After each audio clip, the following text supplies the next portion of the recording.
Finally, after the political hijinks of recent weeks, we get a chance to review the July sitting of Tynwald.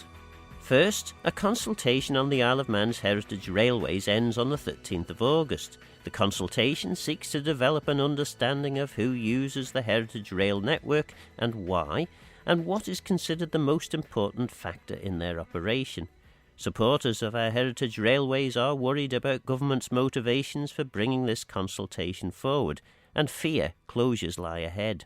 I spoke to Daphne Kane, MHK, a big supporter of heritage railways, at the July Tynwald sitting.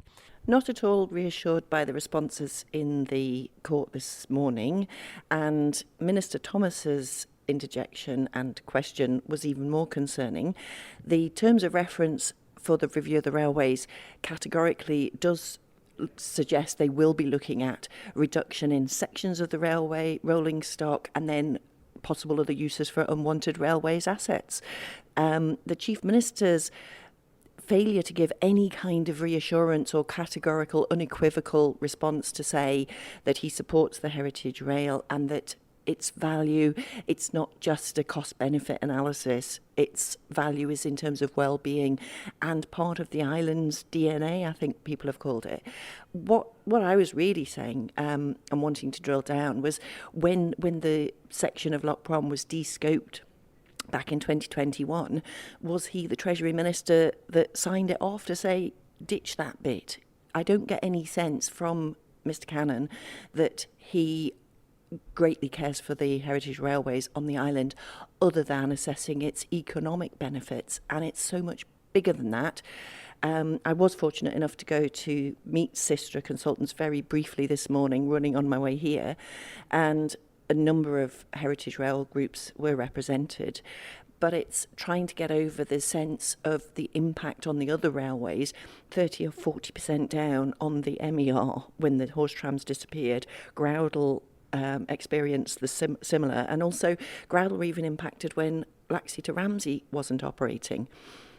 We covered a small number of things, and then we've got the public consultation that's open, but the public consultation doesn't really bear any relation to the terms of reference. It's very superficial in a way. It's, do you use the railways? Are you a resident or visitor? How often do you use them? Which stations do you go to? And how would you travel, or if at all, without those railways? Then there is a single sort of open text box, but I'm not sure that is really going to inform the kind of review that seems to be on the cards. The Chief Minister was reasonably clear, although he did say he was going to check and respond in a more formal way. But he was reasonably clear in suggesting that Council of Ministers took the decision effectively to overturn the collected view of Tynwald in relation to the horse trams. Does that make it any better?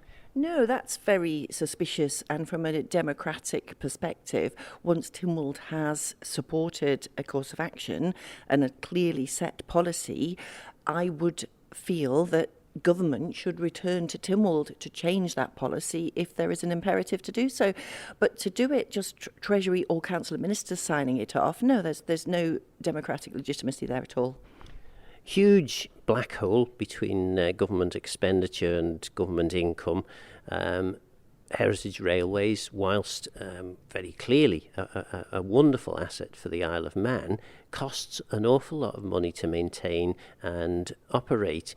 Do you have any sort of sympathy for those who would say, actually, maybe in such financially difficult times, we have to look at everything? Absolutely, and I would not hesitate to say there are probably ways that the operation could be made more efficient. I'm not against having a review to make them more efficient, and also I'm hopeful, considering Sistra's previous review under the SAVE programme 5 years ago and the eCorris report before that actually the expenditure from the budget that goes into the railways maintenance is an investment in an economic driver for our economy. And actually they said in 2011 that the income from railways was £11 million for a £4.5 million investment in the maintenance. Well, now they're slashing that £4.5 million maintenance budget annually to, I thought it was half, to 2.25 previous minister, Mr Thomas, suggested below £2 million per year. Well, how do you maintain 100 kilometres of heritage rail track on a quarter of the budget, a third of the budget? But the point being that it is for the benefit of the whole island. We're talking about increasing the number of visitors to 500,000 per year. We're talking of increasing the population over the next 10 years by another 15,000. Well, all those people need leisure activities, and riding the railways is a fantastic way to get around and see the island and fill days. And for visitors, if the network of railways wasn't so extensive, then more visitors would need other forms of transport to access those sites. So we'd have more vehicles on the road, which for the working population, I don't think would be a beneficial thing in the round. But the point about a railways review hopefully can assess what the current economic value is of all the railways, but also hopefully come to understand the implications of a pincer movement, pinching little bits away, Laxey, Ramsey, Port Erin, Castletown, or not completing the horse trams. And what I was really driving at, and what I hope will be considered, is that the campaign from the Douglas Bay Tramway Heritage Trust, of which I'm chair, and online, the very definite social media support for going all the way. And I would like to think, accepting that there are budgetary constraints, but I would like to think we could go all the way along the promenade by the 150th anniversary of the horse trams, which is in 2026. Chief Minister Alf Cannon had just sacked the minister responsible for the heritage railways before answering a series of Tynwald questions on the topic. You were unwilling, despite several opportunities given to you by questioners, to guarantee various aspects of the future of our heritage railways. You did speak with some passion about the heritage railways and said they were important from the Isle of Man, but you couldn't guarantee the continuity of all of the existing heritage railways. Well, I think to be slightly fair, Phil, I mean, my recollection was that actually the large part of that guarantee that was being sought was that it would remain as in government ownership. But nevertheless, I mean, one accepts the general thrust of your question, but I think, we all regard the heritage railways as an intrinsic part of the island's offering and very much a part of our heritage. Nevertheless, in these straitened times, I think it is important that we understand in all areas of government, the exact cost and the exact investment that is being requested and required, particularly when it comes to heritage railways. And it's not always been a clear and concise figure. And I think it's right, therefore, that we do that review and also that we open up to a public consultation alongside that to determine how people use the railways and what their own views are regarding their future.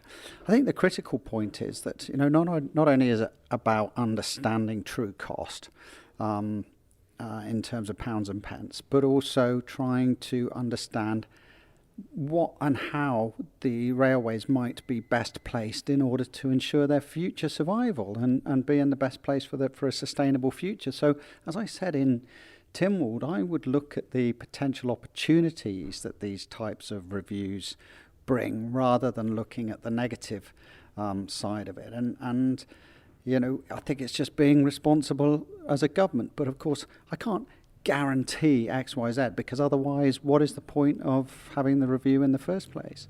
The horse trams used to run the whole length of the eastern flank of Joni Farragher MHK's constituency. Was she impressed by the answers given by the Chief Minister? I have liaised with the Department of Infrastructure about the project to upgrade the promenade and as a capital project, but it felt a little bit like I needed some more public information there in terms of what actually happened with regard to the project. Yes, you're absolutely right. The Infrastructure Minister changed at the last minute there, so that was a bit of a surprise. But in terms of the answers that I got, I'm afraid I don't feel like I really had very many of my questions actually answered in that question, which is a bit of a shame. So what I was looking for really was the department going to release information about what errors had occurred under that capital project, and and what had led to the decision to de-scope the completion of the tram tracks.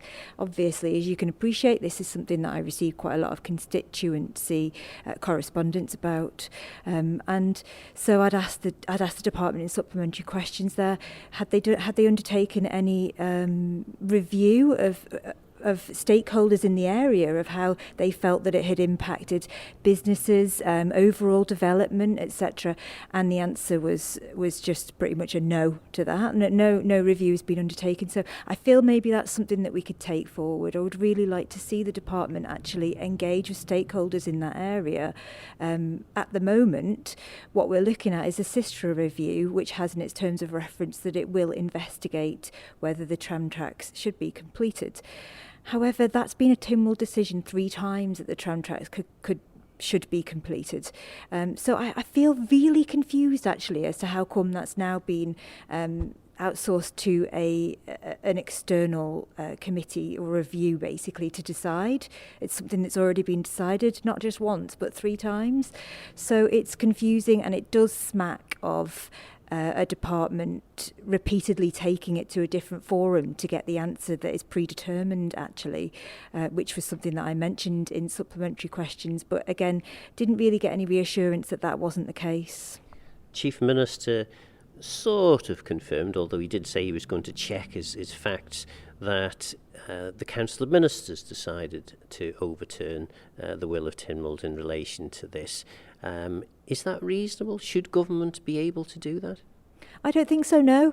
I think if the Council of Ministers have got a good reason and they want to be open and transparent and accountable, they should bring that back to Tynwald and let people decide. If there's a good enough reason, then surely Tynwald will agree, other Tynwald members will agree with the Council of Ministers, and that seems to me to be the best and the most appropriate way to not only to conduct matters of government, but also to treat other Tynwald members. There's no additional mandate being given to Council of Ministers members from the public. So it just doesn't seem appropriate to me that the Council of Ministers would unilaterally overturn a decision that Tynwald has made in that manner. In relation then to the replacement of Chris Thomas by the Chief Minister, effectively the Chief Minister stepping in, I had thought at the beginning of the session that maybe we would end the session none the wiser as to why Minister Thomas had been sacked. However, Chris Thomas was pretty clear that this appears at least to have been down to his approach in relation to the Kroger gas exploration. Is that a reasonable thing for the Chief Minister, bearing in mind the potential reward for the Isle of Man in getting this right with Kroger? Is it reasonable for him to sack his minister over this? Well, I guess, to be absolutely fair, we don't have the full details of that conversation. Really, I guess only the Chief Minister and Chris Thomas do. I don't even know really what the angle each of those members would have taken on the Kroger project is or was, and I've been quite clear in the past that particular project should come to Tynwald actually, and shouldn't be solely down to whoever happens to be Minister of the Department of Infrastructure at the time. So I'm not sure how I can answer that really in good faith, because I don't have all of the information that I would like before I kind of pass judgment on that, I guess. And is it right that the Department of Infrastructure needs significant and substantial reform, as far as you're aware? Yeah, I do. I have to say I would agree with the Chief Minister on that one. I think that the Department of Infrastructure's remit has grown exponentially over the years, at the same time as its budget has reduced. And I think possibly what we're expecting of it is not really manageable with the budget shortfalls that they've been allocated. And I guess I feel that maybe some of its responsibilities might be better, or perhaps what I mean is they're so big, individual parts of the DOI are so big that it's not doing them credit to be shared by one minister, I guess, those particular parts. So yeah, I do think that reform is needed. During July Tynwald, the Chief Minister made a very fitting apology about the Summerland tragedy. I think one of the things that has happened to me now over the last sort of three months or so is that because of the forthcoming anniversary, because of the poignancy of the moment, for the first time really, I've had a chance to speak very openly and honestly with a couple of the survivors from that night, people who've suffered immense trauma. I've spoken also to a member of the emergency services, and I think it's easy perhaps forget or perhaps not recognise in its entirety the enormity of what took place and the sheer scars, physical and mental scars that people have been living with for so long, whether that's as a result of simply losing loved ones, people who've been in the fire itself and carry those physical scars alongside those mental scars, or people who were delivering the rescue operation and the first aid and the healthcare in the days following that. And it was a huge time clearly for everybody on the island. And I think what's happened, because I've been asked, do you think the island has failed in the past to sort of address this? And I think these are very difficult things for people to deal with, and I don't think it's something that's ever been lost from the consciousness of the island. But sometimes, people just don't really want to speak about such a tragedy and an incident which incurred so much suffering.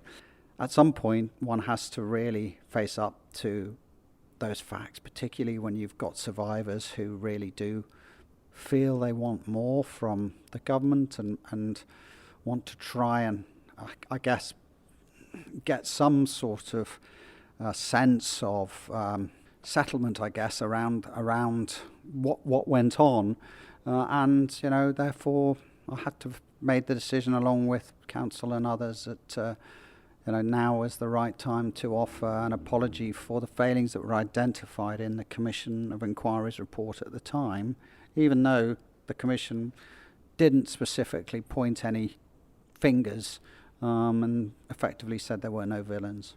DEFRA Minister Claire Barber received Tynwald approval for her department plan and an ongoing periodic review of the Isle of Man's UNESCO Man and the Biosphere status, scheduled for 2026. I spoke to her during a break at July Tynwald. Jason Moorhouse had some criticism about the fact that food and agriculture form two of the key words in the department's name, but perhaps fairly limited in terms of the actual representation in terms of staff and resource in the department. I mean, I think if we put all of the things we represent in the title of the department, we'd probably pretty much use the whole alphabet. So I suppose somewhere you have to draw a line, and at some point that's been the decision. But I recognise that agriculture and food are a significant part of what we do. I mean, as is environment, but as is so many other parts of DEFRA, I think it's fair to say. And that is why we have had some structural changes that we're working on internally. So we're currently recruiting for a Director of Agriculture and Food, and then the current Director of Agriculture and Lands is going to take Forestry and Amenity and Lands, because both of those sections have got a massive amount of big and significant projects under them at the minute, and it was felt that actually that was a huge amount to put on one person's shoulders. So by splitting them out, we can make sure everywhere's getting the time and focus that it really needs at this time. And of course, the farming community will have had their concerns that the Director for Agriculture should actually have some qualification in relation to agriculture. Is that going to be the situation? So we've put the job advert out, and one of the things is that we've moved to desirable for the agricultural qualification. I think it's or equivalent. One of the challenges we'd had was we'd almost hemmed ourselves into a corner that you'd have to have had a degree, whereas actually there are some equivalent qualifications. I think it's that it's essential but it can be or equivalent. That's the thing that was missing. And I think that's really important, is recognising that someone might not have a degree but might have extensive experience within agricultural policy, within agriculture, and it's just making sure that we reflect on that. But I think that is a key part of what we're looking for within that job, and we're hoping that the interviews, I think, are scheduled for next week. Don't hold me to that, but I think it's next week. It's certainly imminent, and we're keen to progress that and get the person in post. One of the other concerns expressed from farmers, certainly in recent times, has been apparently that no animals were processed at the meat plant. Was that last week? So there has been an issue with a machine part that has now been repaired, and animals are being processed today. So I'm comfortable that we're back on track, but it's certainly a matter of frustration that we lost that time, especially when we've had delays with intake. But I know that the managing director is certainly looking at how we can build resilience so that we don't have situations like that happen again. But sometimes things happen and they're just outside of the control of anyone. And of course, you've got a new chair. You've stepped down from the role of chair of the meat plant, and a new person in charge. So at the minute, I'm still the chair. Over the next month, we're doing an orderly handover of the chair role to Nigel Davis. He's already joined the board as a non-executive director, just to familiarise himself with the plant, with what's going on.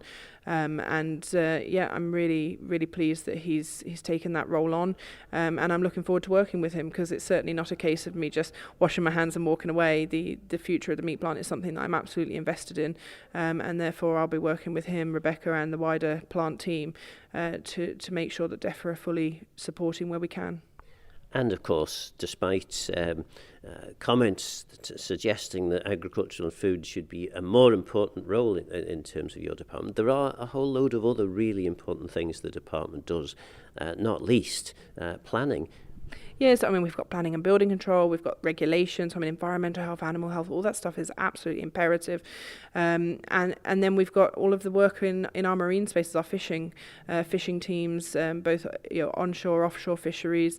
I really could list all day the number of things that sit within DEFRA, climate change, sawmill, wildlife park, Office of Fair Trading and RTLC. Obviously we have a relationship wherein we support them in bringing their items through to council and ministers, and we act in a sort of sponsor department role.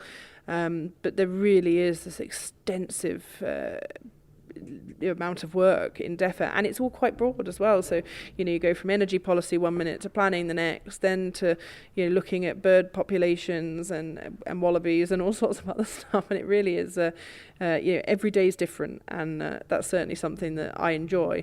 But in equal measure, it means that we are using a relatively small, as I said, 200 officers to cover a huge amount of work, and I'm absolutely indebted to their commitment and dedication.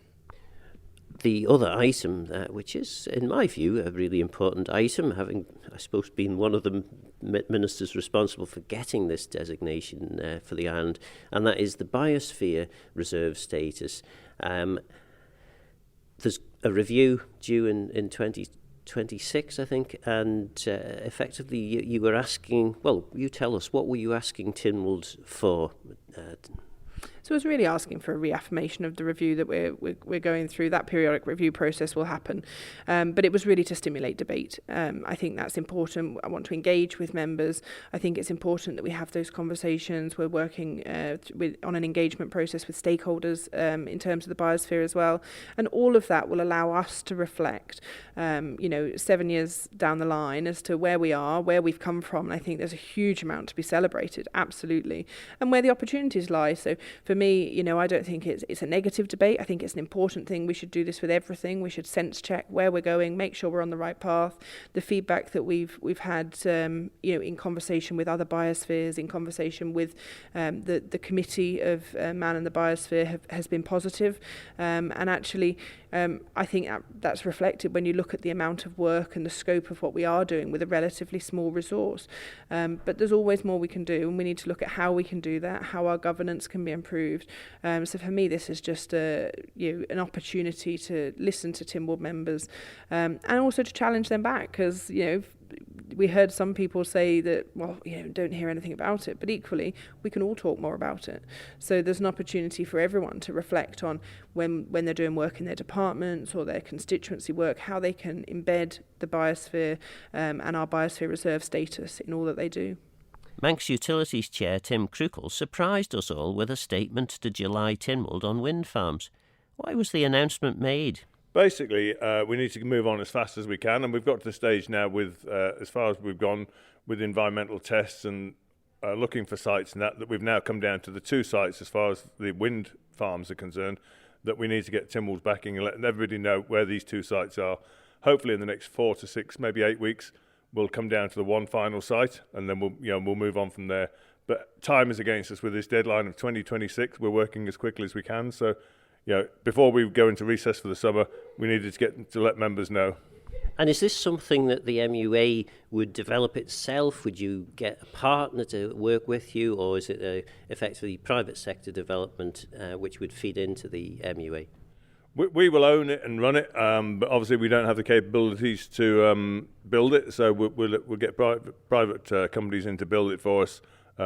And that's, again, as we go down the line further on, but we're still a fair way away from that yet, probably a couple of years away from that yet.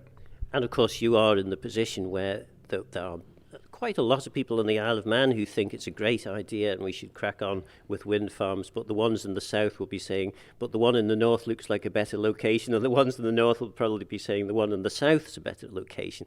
There are others in the Isle of Man who think that this is all some sort of green, fanciful nonsense and a distraction from the main job of providing energy. Yeah, it's tried and tested. Not everybody's a fan of this. I mean, I'm not the biggest fan of these great big things on the hillside, but I'm getting used to them more and more. But I remember years ago getting off the boat, you turn left to go up through the Lake District, and they're all over the hills up there. Not the greatest thing in the world to look at, but actually, it's part of the future, and we have to embrace that. Tynwald has committed to it, and we've been challenged with delivering this, so we're moving on with that. And it is fair to say we're not early adopters with this technology, are we? Absolutely not. Yeah, we should have been doing this years ago, but as I say, we've now got this date of 2026 to deliver these by, and hopefully we can manage that. So in terms of the sites, then, there's one is Druidale, Sulby, and another is Airystane, the Skurds, and both of those sites, no doubt, have their challenges. What can you tell me about why or how those sites were chosen? Yeah, but both those sites and plenty of others to start with were tested, and we've ended up with these 2. Obviously, the one up at Sulby and Druidale, it's in a bit of a bowl, but obviously it works for us, but it doesn't quite deliver as much wind, but it's well hidden, so that's the advantage of that one. The one down at Airystane and the Skurds, that is much more visual, but actually the wind is stronger down there, so that works better for us, and we can get much more energy from that, if you like, from less turbines as well. So there's pros and cons for both of these sites, but there's still environmental and ecological testing to be done over the next few weeks, and once we've done that, we'll come back with what we think is the best site. I can certainly attest to being plenty of wind around the Slough. What is the next stage, and how can the public potentially start feeding back in relation to these potential sites? We're already getting feedback. It's been known for a while that we're out there looking and things, so we're getting bits of feedback. But I mean, after today, it'll be on social media and things. But so we'll get the feedback through members and everything. But over the next few weeks, as I say, we'll be doing these testings, and we are talking to people because obviously we're going onto people's land, and that's so a few people are aware we're out there, and our consultants have been doing bits and pieces. But over the summer months, and say probably towards the end of September, or beginning to September, we'll hopefully have been able to make a choice as to which one's best, and then we will come back to members of the public and Tynwald, especially which area it's in, those people around there. And presumably there will have to be, there'll be some sort of planning associated with this, and this would then have to be called in because, as far as I'm aware, the planning law hasn't moved on to embrace wind farms in the countryside. No, not at all. And, we absolutely go through the proper planning. There'll be no skipping planning or anything like that. No, we will go through the whole planning. It's got to be done properly, and so we're not accused of getting any favours from any corners or quarters, and we would go through the proper system. But we're still a fair way from that yet. So the environmental testing and everything has got to be done. And the biggest challenge may well be actually delivering these things on site. And we haven't. We've looked at it and we think we can deliver to both these sites, but we've got to look at it a lot closer yet, make sure we can. Because there is significant engineering associated with doing this, and these are quite large structures, aren't they? Yeah, very much so. I mean, fairly recently we had 3 sites, but we had to discount one in the end because it came down to the transport and the access of it, and it just wasn't doable. So it was a fairly good site, but it just wasn't doable. So we've ended up with these 2 sites. So we'll test these over the next few weeks. And in relation then to the issues that the MUA will face with this, I mean, one of the concerns, I think, is developing the infrastructure, the actual the grid network in such a condition that they can accept the electricity onto it, and then you are in some way able to actually use that electricity, because sometimes the wind is blowing hard and there's lots of electricity being generated, but maybe not as much demand. So how is all that going to work? And that was part of the reasons why we chose these sites. I mean, we need to look at where we can actually get back to the system and join into it and deliver that electricity. And there were some places where it either wasn't feasible or it was just too expensive. And don't forget, in most places where it's windy, it may be accessible, but actually you're cutting up peatland and heather and all sorts of things. And we've been told we can't do that because it's counterproductive, if you like. So we had to choose very carefully. And we're still looking at these 2 sites, as I say, and hopefully that one of those will work for us. Confident that by 2026 the ambition of government will be delivered? Fairly confident. It's a big ask. I mean, by the time you say that these environmental impact assessments and then going through planning is a big ask as well. So we're confident it can be done, and we're working with everybody involved, to get through the system, and everything that we can do early, we're doing as early as possible. But it is a big ask. We're 3 years away from that, and it's a big ask. Michelle Hayward is a big supporter of onshore wind farms, and she explains why. I said before I came into office, and it's in my manifesto, that I would support on-land wind farms. They are considerably cheaper to construct, maintain and access, and to connect into your grid than anything that's offshore. And I know a fair bit about the offshore environment, so I know how difficult it can be to work there. So I have had that line all the way through, and I stand by that now. There is part of me that thinks, there's something nice about looking up at it. I see them when I travel, and I always look at them and I think there's a community that's made a commitment to not burning fossil fuels, and there's a community that's made a commitment to the future. And so I don't see them as a scary thing. They are effectively, they are a relatively temporary structure. It's not like I'm saying let's dynamite the top of South Barrule and flatten it forever and it'll be gone. It's a structure put up to serve a purpose, but I actually think there's something inspiring about the sight of wind turbines that says this is a community that's moving on.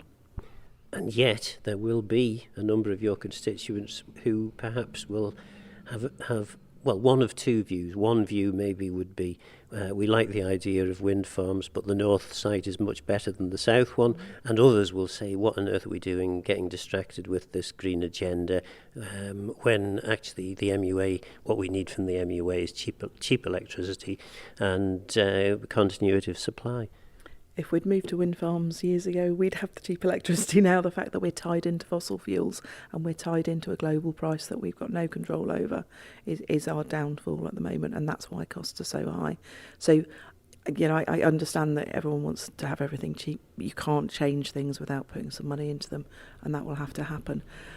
As to whether whether sites were, I know that there were constraints around what the MUA put it was going to be on government-owned land or government-owned buildings for the solar, so that there was no issues over land ownership or people capitalising on selling land because the government had said they wanted it. So that wasn't going to push costs up anymore. The work that's been done about the number of turbines, Eriestone's one of those sites that actually we can get away with fewer turbines down there because the wind quality is so good, and it's pretty much sort of funneled in that direction. So actually, I think I'm quite proud about the idea that we might be able to host that renewable generation for the rest of the island. Home Affairs Minister Jane Poole-Wilson had a raft of motions supported at July Tynwald. She began with a statement about the prison. Yes, that's right, Phil. We had an inspection of the prison. The last time the prison was inspected was in 2011, so we felt it was very important to ask His Majesty's Inspectorate to come and inspect the prison. And I wanted to make a statement because I think it's very important to update Tynwald members not only on the outputs of that inspection, but importantly the prison and the department's action plan that we have published at the same time as the report in response, and to provide reassurance that we are working now and have been on measures to address the recommendations that have come out of that inspection report. And is the prison effective? Does it, I mean, presumably as a department you must consider these things. Does it actually help in terms of rehabilitation of offenders, or is it just merely a form of punishment? I think what's very interesting is the last time we had a criminal justice strategy brought forward was in 2012. So that's part of the department's work stream this year, is to review and update that strategy. But I think the thrust should be that we make sure that justice is served in the right way, in the right place.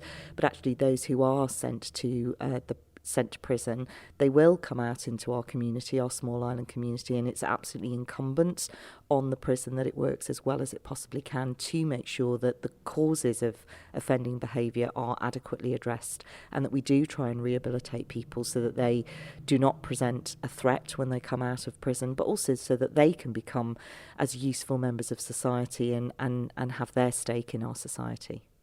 We then moved on to the Chief Constable's report, and of course we had the new Chief Constable witnessing the debate, but it was the outgoing Chief Constable Gary Roberts' report. Yes, absolutely. It was Gary Roberts' final report before retiring as Chief Constable. And I think, as anyone who will have listened to the debate will have realised how much those annual reports are appreciated by members of Tynwald. And I think there's a couple of reasons for that. They are data rich. The constabulary is excellent at recording data and analysing data.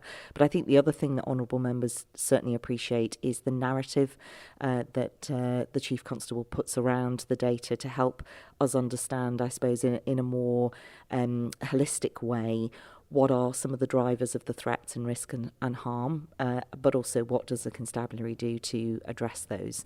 I think the other thing I would say is, we are one of the safest places in the British Isles, and the crime detection rate is considerably higher than our neighbouring jurisdictions. But actually the other thing is the span of risks and threat from serious and organised crime and drugs, but also, I suppose, reaching much more into social policy around looking at our young people, and when they come into contact perhaps with the criminal justice system or the fringes of it, the police early action team and the tremendous work they do to divert young people and prevent offending, and then the work that we have got up and running around the multi-agency safeguarding hub and our community safety partnership to try and make sure that where we have some young people who are responsible for a more prolific number of offences, that we really can start to bring in interventions to try and address the root causes of that. There were some concerns expressed in the report, and indeed about the report. Perhaps the most significant concern was that police officers are, quite frankly, not paid enough. You had an announcement about that, didn't you? Yes, I mean, the outgoing Chief Constable made it absolutely clear and had given feedback to the department, as had the Federation in its survey that it undertook at the beginning of this year. And I made a commitment at that time that I would work or ensure the department worked with the Federation through the Joint Consultative Committee to understand that and to really explore what we could do. We have a very small police force for the Isle of Man that multi-hats and that keeps us safe 24/7. And what the feedback feedback is, particularly for the junior officers, is that much as they have dedicated themselves to this vocation and want to do the work, they were struggling, and we have seen since the beginning of this year 10 officers leaving just to take up better work. And I think for a small force, if we do not act to address that, then we run a risk that we undermine something that the island should place huge value on, that we have such an effective constabulary. So my announcement was a one-off £3,000 retention payment, because our other commitment is to look in the longer term as to how we should address a sustainable position for police pay. And of course, this is not just something that's a problem with the police service. We've had the nurses marching to Tynwald. We've had concerns expressed from the teachers, concerns across the public service. So that kind of moves us a little bit into one of the other issues that you had in Tynwald. You brought the department plan forward, and there are things that the department does which are important for the economy, to ensure that the economy can grow and prosper. Yeah, I mean, I don't know that we think enough about how much safety and security plays in our quality of life, and we put a high value on our quality of life on the Isle of Man. And I think what our emergency services do all of the time, very often in an unseen way, is a massive contributor to that. And so it's important to me that we maintain our operational efficiency and effectiveness while we plan for the future and adapt. But also, the department plan outlines a number of policy and legislative areas that we are also working on. And we do have a small team. I think it was Mrs. Kane who commented on the 14 officers who work in the Centre of Home Affairs, who do absolutely support all of the oversight and work with our frontline delivery areas, but also work on all of the policy and legislative work. And it's a huge workload. And I did commend them in Tynwald yesterday, but I would commend them again, that they do a huge amount of work, and they are absolutely unseen, but we couldn't do it without them. Just briefly then, going back to the Chief Constable's report, Joni Farragher raised some concerns about the detection rate relating to sexual offences. Do you share her concerns?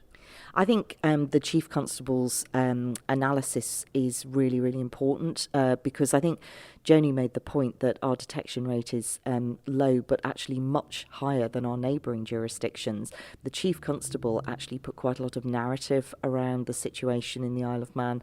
I think because these sexual assault and rape cases are so complex, and the combination of evidential challenge with the position of victims, timelines and so on, all of these things in individual cases can make a significant difference to whether or not it's possible to evidence and prosecute a crime and secure a conviction. So in my response, I'm glad she raised it. I think the Sexual Assault Referral Centre, which we are on track to try and build the state-of-the-art facility, I hope will help support improvement in that space. The service is available on the island already, but the facility with a dedicated point for that service to be provided, I hope will start to make a difference. I think I am also very interested in how prosecutions look at the material, and whether there's anything that can be done as well to improve evidence gathering and so on. I think the other thing, though, is to look at, when we review the criminal justice strategy, the whole journey through the criminal justice system. How can we support victims so that they do feel perhaps more confident to support a prosecution? And then finally, because you did threaten the Tynwald members, I will be back, you had the motion reviewing the position of the Attorney General and making recommendations as to things that perhaps should be changed. Mr. Speaker had some concerns about the way in which the Attorney General is appointed. He seemed to be suggesting this was very much a UK delivered thing. Did you feel that the Speaker had a reasonable point there, or are you happy with the whole appointments process for the Attorney General? I think the nature of the role is a Crown appointment, so that is why there is a route through the Ministry of Justice when these appointments are being considered. But Mr Wooler, in his review, has commented on how that appointment takes place and whether we can actually facilitate speeding it up. And he's also made some comment about mechanisms to perhaps remove the role should an untenable position arise.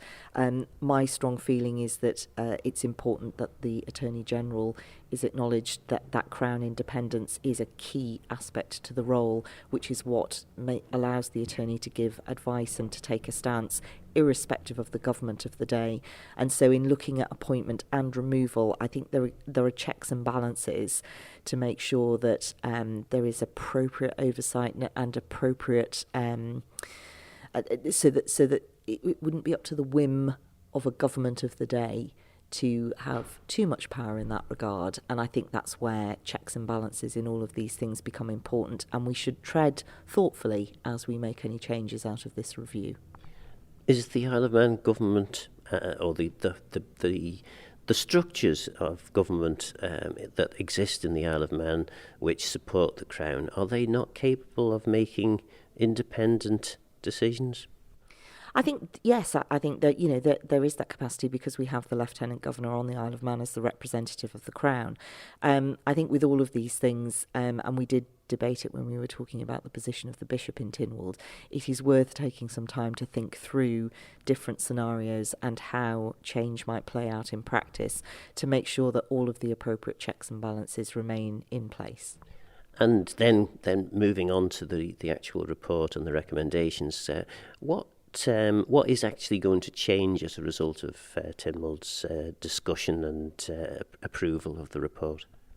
So the recommendations have been split out into two main tranches. The first set of recommendations are really about operational change, and it's at the moment a number of functions sit under the Attorney General, which he or she must act on themselves, and it's recognised that it's not necessary actually, or it's sometimes not appropriate for those functions to sit within the Attorney General's role.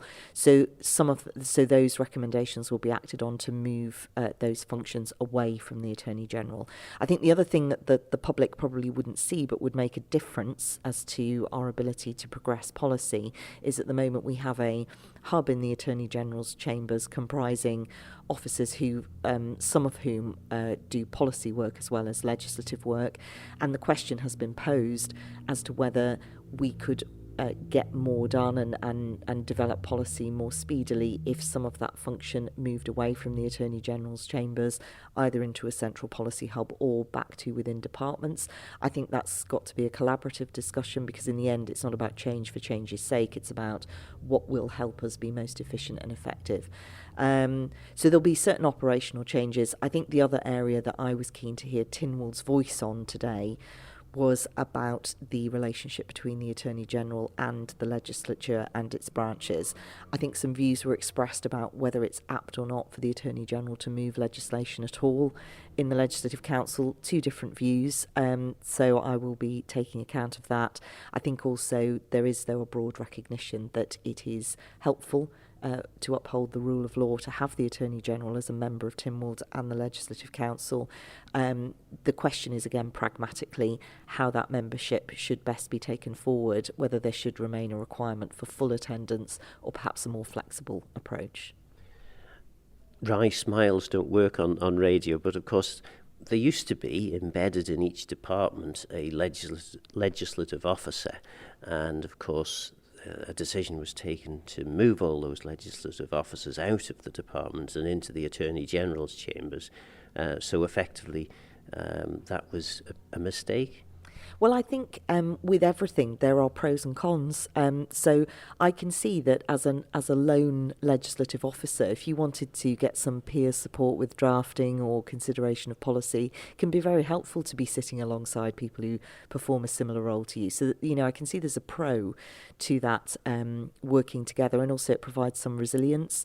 I think the con, though, is that if the more you detach certainly policy making from a particular area of government, you're at risk probably of maybe diluting expertise and knowledge, and also perhaps you can't be as responsive to what a particular department needs if it's trying to progress quite a big legislative programme. So I think there are pros and cons. I think in making change, as I say, we need to be mindful of what the preferred way is to achieve the ends of each department and government, and also recognising that, of course, there are staff whose roles are involved, and so engaging with them as well about their expertise and where they may best be able to discharge that expertise. That was DHA Minister Jane Poole-Wilson. So much to think about on this week's programme. Wind farms, good or bad. Heritage railways, nice to have but not essential or a vital part of our cultural life and tourism offering. Should the horse trams go all the way? Is the Biosphere anything other than just a glossy label? Is prison working? Are we adequately policed? And what about the role of the Attorney General? Let me know your thoughts on the programme by contacting Phil Gorn at manxradio.com, and get in touch if you have any ideas for future shows. Don't forget, this programme is available as a podcast on Manx Radio's website. For now though, I'm Phil Gorn, got a Mayo son geistach rum. Thanks for listening.